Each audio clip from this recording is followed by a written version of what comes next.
Meus irmãos, todos nós nascemos afastados de Deus,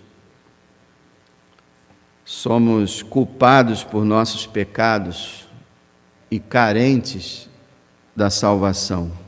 Essa é a mensagem que toda igreja deveria e deve anunciar. Todos pecaram e destituídos estão da glória de Deus. Diz Romanos 3:23. E Romanos 6:23 diz: o salário do pecado é a morte. Então, uma realidade invisível, imperceptível para a humanidade, que não enxerga a sua necessidade, não enxerga a sua condição terrível, mas a verdade é essa, a Bíblia nos confirma: todos nós nascemos perdidos, precisamos de salvação, e Jesus é o Salvador. Jesus é a provisão de Deus para salvar o pecador, e a única provisão. Quando se fala que todos pecaram e destituídos estão da glória de Deus, se diz também sendo justificados pela sua graça, pela redenção que há em Cristo Jesus. Então, se nós somos pecadores, estamos longe de Deus, podemos ser justificados pela graça de Deus por meio do sangue de Cristo. Se o salário do pecado é a morte, o dom gratuito de Deus é a vida eterna em Cristo Jesus, nosso Senhor. Então, irmãos, durante seu ministério terreno, Jesus salvou algumas pessoas e declarou isso para elas. De forma surpreendente, elas foram as mais improváveis. Se as pessoas fossem escolher alguém para ser salvo, nunca escolheriam essas pessoas. O Evangelho de Lucas, ele nos conta sobre essas vezes que Jesus declarou a salvação de pessoas. E o Evangelho de Lucas, ele tem uma ênfase muito grande nos párias, né, da sociedade, naqueles que são renegados, naqueles que são desprezados, e mostra o quanto Cristo amou cada pecador, independente de quem ele é, independente do que ele fez. E as pessoas mais desprezadas pela sociedade, Cristo os alcançou. E tem alcançado desde aquela época. Eu quero falar com os irmãos hoje sobre 4 vezes que o Senhor declarou a alguém que ele estava salvo. Tá? A primeira pessoa está em Lucas capítulo 7. Abra comigo, se você puder, Lucas capítulo 7, verso 50. É a chamada mulher pecadora, que pela linguagem nós acreditamos era uma prostituta. Lucas capítulo 7, verso 50, Jesus, disse à mulher: a tua fé te salvou, vai-te em paz. Que palavra abençoada, né? Jesus disse para aquela mulher: tua fé te salvou, vai em paz. E que mulher era essa, né? Os irmãos se lembram que ela, como foi dito, ela era uma mulher pecadora, uma mulher da cidade, provavelmente uma mulher que se prostituía para o seu sustento. Naquela época, a mulher que não tinha um marido, não tinha um pai, ou ela mendigava ou ela se prostituía, porque a sociedade não tinha essa proteção que tem hoje para a mulher. E aquela mulher, ela entra na casa de um fariseu que tinha recebido Jesus, e imediatamente ela se lança aos seus pés, atrás dele, porque eles quase que deitavam, a mesa naquela época era lá no chão, e eles se reclinavam, quase deitados, apoiados no cotovelo, numas almofadas, e os pés para lá. Então, a mulher vem por trás e chega nos pés de Jesus e começa a chorar. Começa a chorar intensamente, e quando ela vê as suas lágrimas caindo, ela começa a perceber que as lágrimas dela estavam lavando os pés do Senhor. E aí ela faz uma coisa que era um escândalo naquela época, que era a mulher soltar o cabelo. A mulher não soltava o cabelo em público. Então ela vai, solta o cabelo, aquela cabeleira toda, ela vai e começa a enxugar os pés do Senhor com seus próprios cabelos. E o Simão, o fariseu, dono da casa, e também com certeza os outros, se escandalizaram e falaram: como é que pode uma coisa dessa? Se ele fosse profeta mesmo, ele saberia quem é essa mulher e não deixaria nem que ela se aproximasse dele, porque afinal de contas ela é uma prostituta. Mas o Senhor veio a esse mundo para receber pecadores, não importa quem eles sejam ou o que eles fizeram. Então aquela mulher chora, provavelmente de arrependimento. Ela começa a regar os pés do Senhor, começa a enxugar os pés do Senhor e começa a beijar os pés do Senhor. Já acredita-se que nessa parte ela já estava com gratidão e adoração. O que a gente imagina, a Bíblia não esclarece, mas é que ela ouviu falar de Jesus, que ele salvava pecadores, ela foi até ele e chegou lá, ela arrependida começou a chorar, e quando ela sentiu a graça vindo de Jesus para ela, então ela começou a se encher de alegria e beijar os pés do Senhor com agradecimento. Provavelmente foi isso que aconteceu. E todo mundo ficou julgando aquela mulher, julgando o próprio Jesus. E no verso 48, o Senhor diz à mulher: os teus pecados te são perdoados. Que frase maravilhosa! Os teus pecados te são perdoados. Naquele exato momento, o Senhor estava salvando aquela mulher e declarando o perdão dos seus pecados, a salvação dela. E ele explica no verso 47 por que essa salvação chegou até ela. Ele diz assim: por isso te digo que os seus muitos pecados lhe são perdoados, porque muito amou, mas aquele a quem pouco é perdoado, pouco ama. O que o Senhor está dizendo é o seguinte: aquele fariseu se achava justo, achava que não pecava, portanto não precisava de Jesus.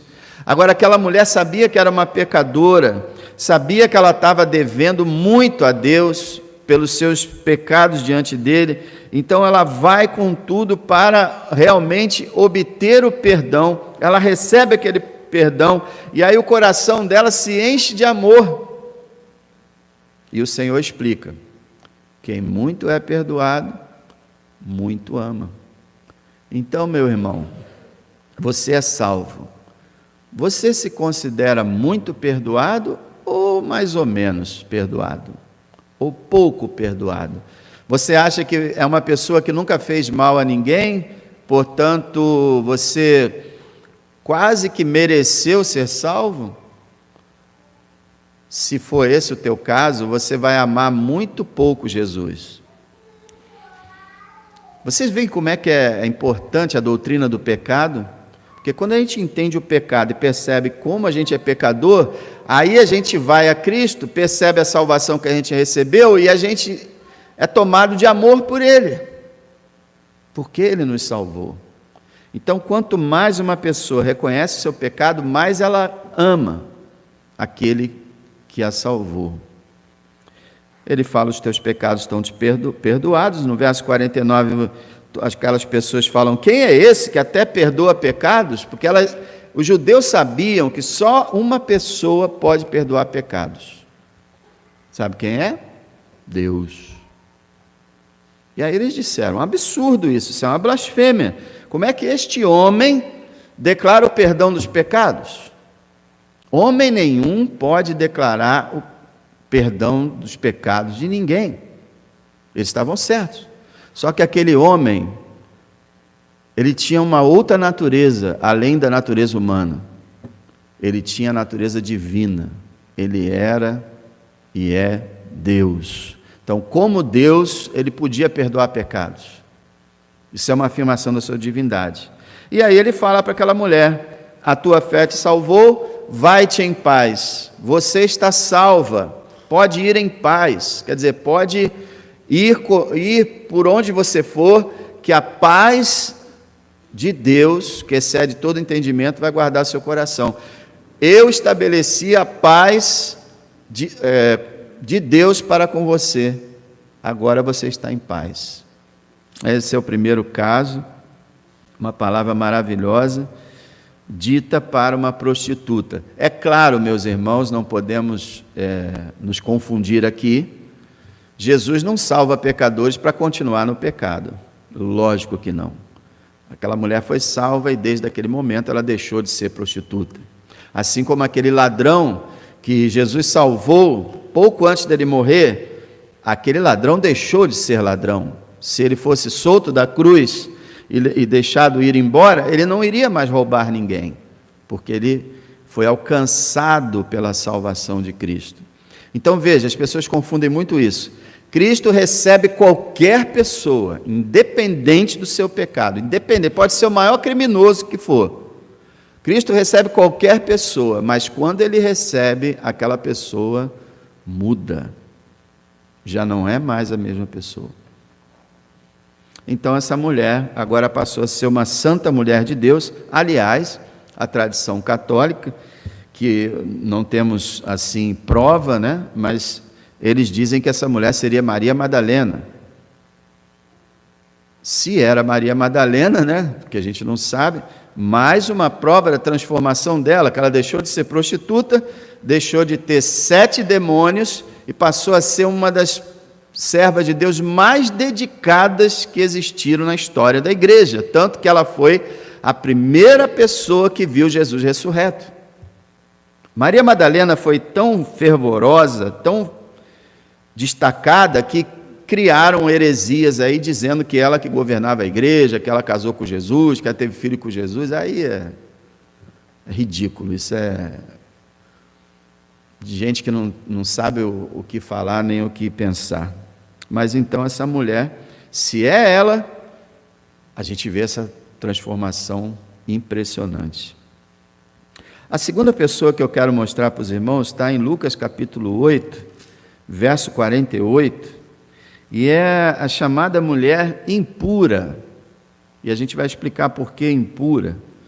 Lucas 8, 48, Jesus falou a mesma coisa, olha lá, e ele lhe disse: tem bom ânimo, filha, a tua fé te salvou, vai em paz. Ele ainda acrescentou mais algumas coisas, né? Tenha bom ânimo, quer dizer, anime-se, filha, chamou ela de filha, a tua fé te salvou, vai em paz. Declarou a salvação daquela mulher. E os irmãos também conhecem, é a mulher do fluxo de sangue. Chamamos de mulher impura porque na época da lei, do Velho Testamento, enquanto a graça não tinha chegado, as mulheres que tinham qualquer fluxo de sangue menstrual ou uterino não podiam adorar a Deus no templo, tinham que ficar em casa, eram consideradas impuras. Então você imagina uma mulher que já estava há 12 anos considerada impura, 12 anos que ela não pisava nos átrios do Senhor, nem no templo, nem na sinagoga, em lugar nenhum. Diz que ela tinha dinheiro e gastou o dinheiro todo dela com os médicos e ninguém resolveu nada. Lógico, naquela medicina daquele tempo, ninguém resolvia nada. E ela continuou doente, só que aí ela ouviu falar que Jesus estava passando, então ela vai e se esforça para entrar no meio daquela multidão, e ela vai se esgueirando ali, se abaixando e passando pelas pessoas, e ela tem uma coisa na mente, sabe o quê? Se eu somente tocar nas suas vestes, serei curada. Que coisa impressionante, aquela mulher creu de tal maneira que ela considerava que Cristo transbordava poder, que bastava tocar na roupa dele, ela seria curada. E foi isso que aconteceu. Ela tocou na veste do Senhor, imediatamente o fluxo de sangue foi extinguido. Só que aí ela fez uma coisa que não é recomendável. O que ela fez? Continuou quietinha, escondendo de todo mundo, e já estava querendo voltar para casa. Só que o Senhor onisciente, ele sabia o que aconteceu, ele viu e percebeu, e aí o que ele fez? Eu não vou deixar essa pessoa que roubou um milagre de mim ir embora assim. Eu quero fazer a obra completa. Ele tinha curado ela, mas curar alguém fisicamente não é a obra completa. E isso que nós estamos vendo nessas histórias. Muitas histórias falam sobre isso. Ela foi curada do seu mal, porém, ela ainda estava perdida. Aí o Senhor faz o quê? Quem me tocou? E ela estava cercada. E o Pedrão, como sempre, né, brabo, Pedro, fala: Senhor, está todo mundo te apertando, está todo mundo te imprensando, o Senhor vem perguntar quem é que lhe tocou? E o Senhor falou: alguém me tocou porque eu sei que de mim saiu o poder. Quem quer que tenha feito isso, se manifeste agora. E aí, depois de um silêncio, aquela mulher cheia de vergonha se apresentou, disse o que tinha acontecido, e aí o Senhor vai falar para ela. Quer dizer, ela confessa. O que ela faz?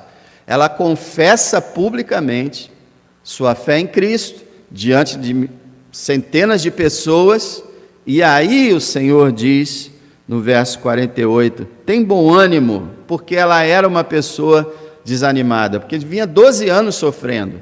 Tem bom ânimo, tem coragem, filha de Cristo, é salva, é do povo dele. Filha, a tua fé te salvou, vai-te em paz. Mais uma pessoa que Jesus diz, vai em paz. Quando Jesus fala para uma pessoa assim, vai em paz, ele não é como a gente, né? Ah, vai com Deus, Deus te abençoe. Não, quando ele fala vai em paz, ele está dizendo, a paz com Deus já foi concedida a você. Não há mais nada que Deus vá te cobrar. Você está salva, tua fé te salvou. E era uma mulher impura. Era uma mulher que já estava completamente fraca, que já estava fora da sociedade e que ninguém dava a mínima. E o Senhor disse que ela foi salva. O terceiro caso, Lucas capítulo 17, abra aí comigo, Lucas 17, verso 19.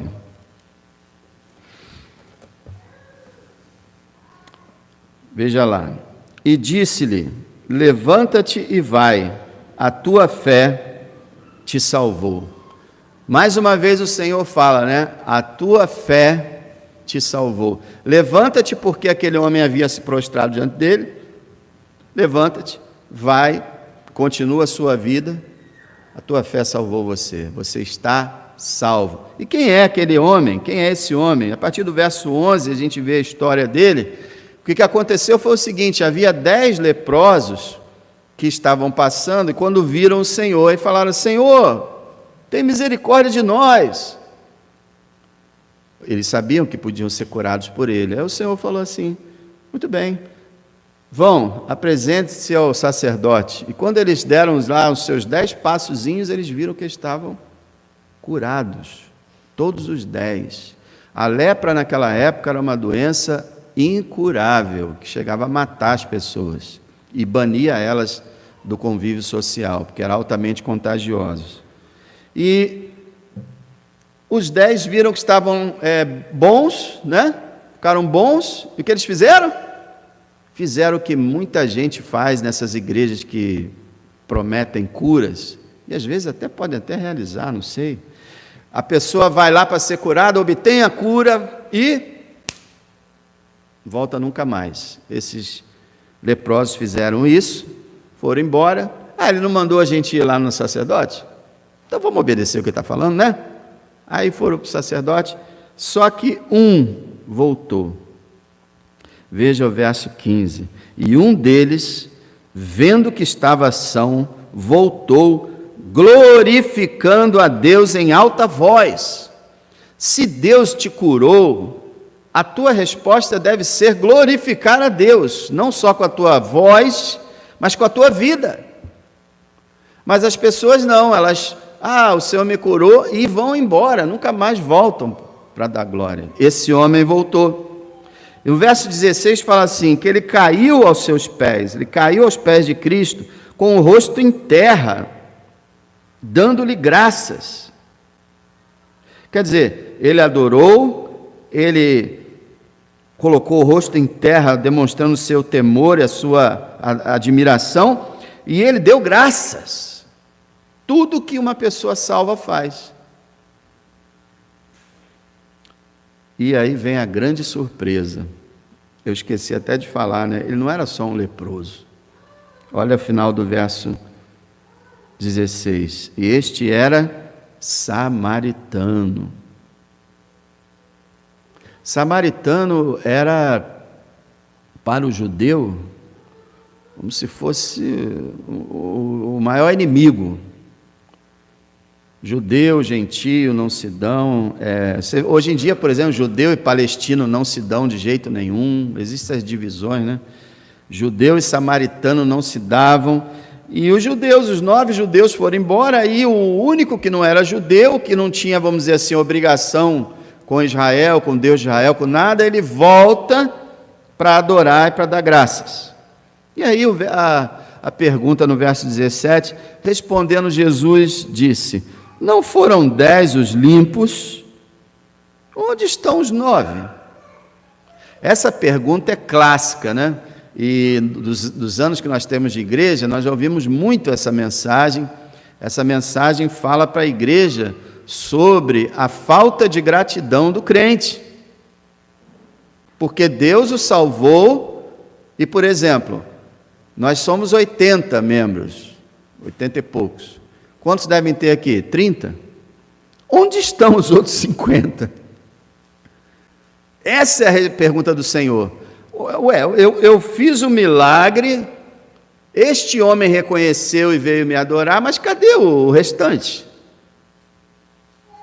Então, uma prova da gratidão a Cristo é a gente vir à igreja, adorá-lo na igreja, junto com os nossos irmãos, e publicar os seus louvores, e fazer tudo para exaltá-lo.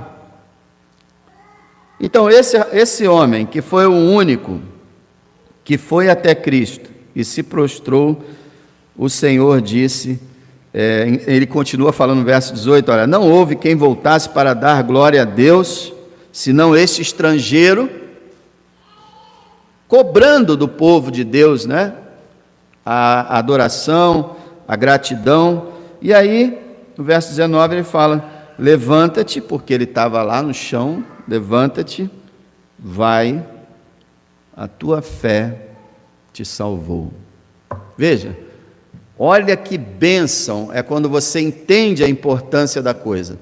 Tinha 10 ali, os 10 foram curados, mas um realmente creu. Esse foi salvo, que é infinitamente maior do que ser curado. Você pode ser curado e no final da sua vida morrer e ir para a perdição. Então, além da cura física, que é uma coisa boa, todo mundo gosta de saúde, mas o mais importante é a cura da nossa alma, é a saúde espiritual, para que a gente realmente seja salvo, corpo e alma. Aquele homem, muito interessante isso também, ele não seguiu os outros. Você sabe que o ser humano é assim, né? O argentino até chama o brasileiro de macaquito. Eu diria que todos os seres humanos são meio macaquitos. O que é o macaquito? Fica imitando o outro. O ser humano, ele é assim. Se todo mundo faz uma coisa, ele vai fazer. Se todo mundo veste assim, ele vai vestir. Se a música é tal que está tocando, é essa. E se a Copa vai ter uma final da Copa do Mundo, ele vai estar com bilhões de pessoas ali assistindo. E muitas pessoas que fazem parte de uma família, vamos dizer assim, elas estão servindo a Cristo. Mas aí, de repente, alguém daquela família desiste. Aí aquela pessoa tropeça. E também diz, não vou também mais não. Não vou seguir não. Meu pai abandonou, minha esposa abandonou, meus filhos abandonaram, eu vou ficar por aqui mesmo. Essa é a regra, só que esse homem não. 9 continuaram, e ele falou, quer saber? Esses 9 aí estão errados. Eu vou voltar para agradecer aquele que fez pela minha vida. E no final, aqueles 9 foram curados, porém, olha como isso é importante, aqueles 9 foram curados, porém, quando eles chegaram ao momento de sua morte, eles se perderam. Agora, aquele único que voltou, ele recebeu a palavra de Jesus: tua fé te salvou. Então deixa eu dar essa palavra para você. Não olha para o lado, irmão, nem para um lado, nem para o outro. Nós temos um caso aqui de uma irmã que esperou a conversão do seu marido por, 10, 15 anos. E sempre fraca, vindo poucas vezes. Meu marido. Uma vez eu visitando, conversando, meu marido, uma vez ela falou e chega, não vou mais à igreja. E foi tomar cerveja com o marido, foi viver com o marido, foi viver a vida do marido e largou o Senhor. Porque o marido não se converteu. Gente, a salvação é individual. Cada um de nós dará conta a Deus. Eu não posso dar conta a Deus da minha família. Se algumas coisas Ele vai me cobrar, mas eu não sou responsável por salvar ou não salvar. O que você tem que fazer, irmão? Nesse ponto é interessante, né? Que parece egoísmo, né? Mas não é não. Aquela frase, salve-se quem puder. Nesse ponto, você tem que olhar para a sua alma, porque é a sua alma que vai estar no céu ou no inferno para todo sempre. E quando você chegar lá e Deus falar com você, te julgar, e você não vai poder dizer assim: Senhor, mas o senhor lembra? Eu lembro de um amigo que eu tinha, que ele tinha deixado o evangelho, ele era da Assembleia de Deus, para ser macumbeiro. E eu falava com ele: o que houve? Foi minha mulher. Casei com uma mulher macumbeira, eu era crente, acabei que eu aderi. Quando ele chegar no juízo, de repente já até chegou, ele não vai poder dizer a Deus: não, Senhor, foi a minha mulher, o senhor viu que... Lembra quando o Adão falou para o Senhor: não, Senhor, foi a mulher que o senhor me deu, que me enganou e fez isso tudo aí. O Senhor poderia falar assim: desculpa, Adão, eu não percebi, realmente eu errei, a mulher errou, você está certo. Não, Adão, você vai ser punido, porque você não devia ter feito isso. Você devia ter obedecido a minha palavra, independente de quem estava servindo ou não. Então, amado, não se deixe iludir. Há muitos que hoje se dizem evangélicos, estão com as garras prontas para pegar crentes verdadeiros e destruí-los. Então, não faça isso. Não siga a maioria. Esse samaritano leproso foi curado, foi salvo, hoje ele está no céu com o Senhor. Louvado seja o Senhor. O próximo e último caso é Lucas 18:42. É o cego, conhecidíssimo, Bartimeu. E todo mundo pensa que Bartimeu era o nome dele, né? Não, Bartimeu significa filho de Timeu. Era assim que ele era conhecido. O pobre cego não tinha nem nome. Ninguém estava nem aí para ele. Pensa aqui, quem é que se importa com um cego? Outro dia eu estava passando e vi a dificuldade de um cego se enrolando tentando pegar uma pessoa lá para ele poder ir não sei aonde. As pessoas não querem nem para ajudar a pessoa a atravessar a rua ou ir em algum lugar. Quem quer saber de cego, não é? E foi a mesma coisa. Tinha lá um cego na beira do caminho, mendigando, e Jesus estava passando. Ele era mendigo e cego. Olha isso. Ele estava na beira da rua, e Jesus estava passando, e ele começou a gritar: Jesus, filho de Davi, tem misericórdia de mim. Ele cria que Jesus era o Messias, cria que Jesus era o Salvador. E aí Jesus foi passando, né? Que às vezes o Senhor, nosso Deus, Ele faz isso. Você pede algo a Ele, você o busca para ser salvo, e muitas vezes não é na hora que Ele te responde, mas Ele vai te responder, porque Ele não deixa de responder ninguém. Então ele estava passando, meio que indo embora, e o cego ainda gritando, e as pessoas falando: ô cego, cala a boca, cego, você não está vendo que você está perturbando o mestre? Para de gritar. E diz a palavra que ele gritava mais alto ainda. E começou a perseverar, em clamar, em buscar, que é exatamente o que toda pessoa que quer ser salva tem que fazer: clamar, buscar. E o Senhor parou. E aí veio aquela notícia boa daquelas mesmas pessoas que estavam atacando o cego. Ó, o mestre quer te ver, vai lá. E diz em Marcos que, eu lembro do Seferino, lembra do Seferino? Nunca mais esqueci do Seferino, um paraguaio, 30 anos atrás, sei lá, que ele pregou uma mensagem sobre esse texto, e ele pregou sobre a capa de Bartimeu. Porque Bartimeu tinha a sua capa, e o texto diz que ele, lançando a capa, foi conduzido até onde estava Jesus. E o que significa isso?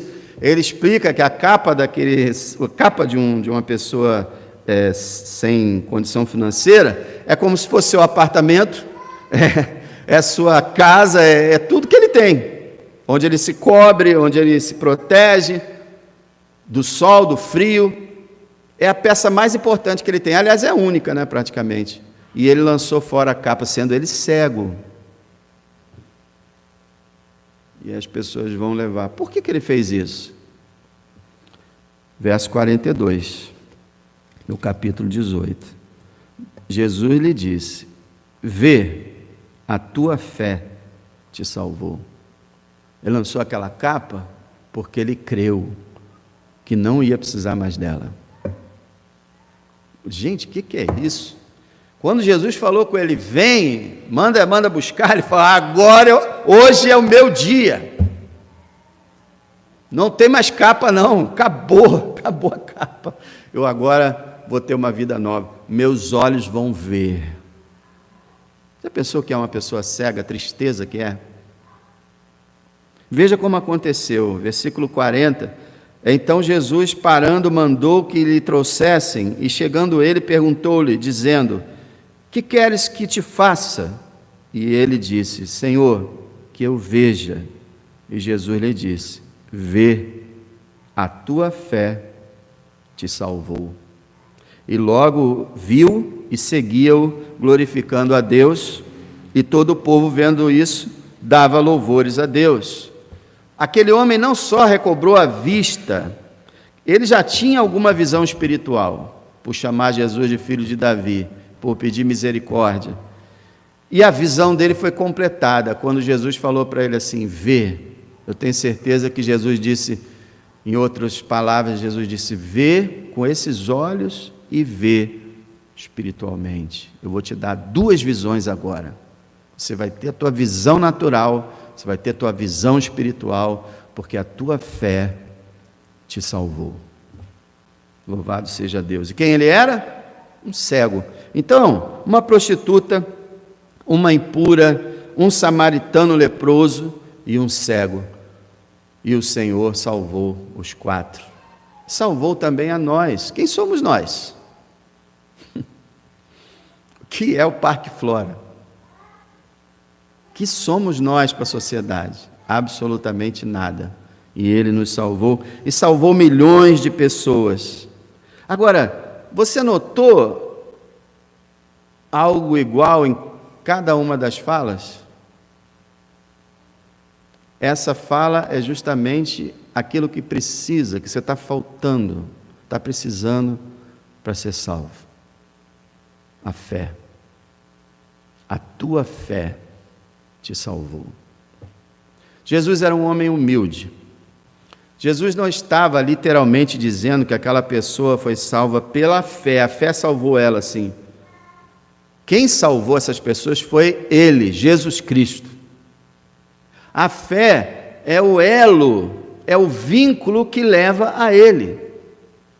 Então é como se você dissesse assim, pelo fato de que você creu em mim, eu lhe salvei.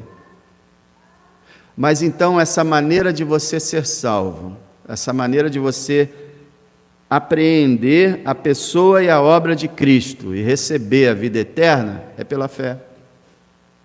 E o que é a fé? Não é nenhuma obra, não é nenhum mérito. A fé é simplesmente olhar para outra pessoa.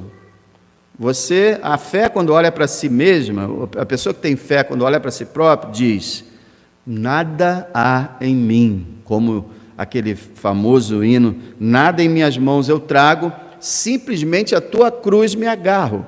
Quando você tem fé, você olha para si próprio e diz: eu não sou nada, eu não sou ninguém, eu não sirvo para nada, eu não presto, eu não tenho mérito algum, eu não tenho capacidade nenhuma, não há nada em mim. E aí o que a fé faz? Olha para fora, e quando ela olha para fora, ela olha para Cristo. Ele é o meu Salvador, Ele é todo-poderoso, suficiente para mudar a minha vida. Ele lá na cruz, como nós cantamos, conseguiu a minha redenção, morreu pelos meus pecados, deu-me a vida eterna. Ele, só Jesus Cristo salva, Ele é o meu Salvador. A fé é isso, é como se fosse uma mão invisível tentando alcançar a mão de Deus. Isso é fé. Então, amado, se você quer ter essa fé salvadora, não olhe para si mesmo, não busque nada em você, olhe para fora, olhe para Jesus, autor e consumador da nossa fé. Pela fé, ele disse, vocês foram salvos. Isso é, vocês perceberam a sua insignificância, a sua dependência, a sua carência, a sua necessidade. Vocês perceberam que não são nada. Quem é um leproso? Quem é uma prostituta? Quem é um cego? Vocês perceberam que em mim vocês têm a salvação e eu os salvei. Então, o mérito não está para a fé, tá? O mérito está para Cristo. A fé é simplesmente segurar, se apegar. Simplesmente a tua cruz me agarro. É simplesmente dizer como Jacó: Senhor, não te deixarei ir enquanto não me abençoares. É um reconhecimento da falência própria e uma busca da riqueza que há em Cristo. É o reconhecimento da sua morte e a busca pela vida. É o reconhecimento da sua sequidão e a busca pela água viva. É o reconhecimento da sua escuridão e a busca pela luz. Isso é a fé. Outra coisa, não fique tentando medir sua fé. Isso é uma tolice. Ai, quanto de fé eu tenho? Ah, será que a minha fé... Como é que é a minha fé? Eu estou crendo agora? Olha para Jesus. A fé não fica concentrada em si própria. Olha para Jesus. Vai até Jesus. Faz como aquela mulher. Enfrenta a multidão. Vai. Eu estou falando isso, claro, simbolicamente. Vai até que você o encontre. A fé diz o seguinte: Senhor, eu descobri que eu estou perdido, que o Senhor é o Salvador, não posso me perder, eu quero o Senhor, Senhor, salva minha alma, Senhor, seja o meu pastor, seja a minha luz, seja a minha vida, Senhor, eu quero o Senhor, eu não posso ficar sem o Senhor, por favor, eu te imploro, me recebe, me salva. Isso é a fé. E aí, quando essa fé acontece, que o Senhor se revela, então nós o recebemos como Salvador e Senhor. Ele entra, e aí ele diz para a gente essa palavra maravilhosa: a tua fé te salvou. Você já ouviu essa palavra alguma vez na vida? Jesus já disse para você: vai em paz, você é salvo, eu salvei você. Você já ouviu essa palavra? Espero que sim, espero que a maioria sim, porque quando Ele salva, a gente sente que foi salvo, e é maravilhoso. Se você não tem essa convicção, não tem esse testemunho ainda, busque o Senhor. Senhor, diga para mim se eu sou salvo ou não, mas fala comigo, mostra a minha situação, e que o Senhor possa declarar a minha salvação.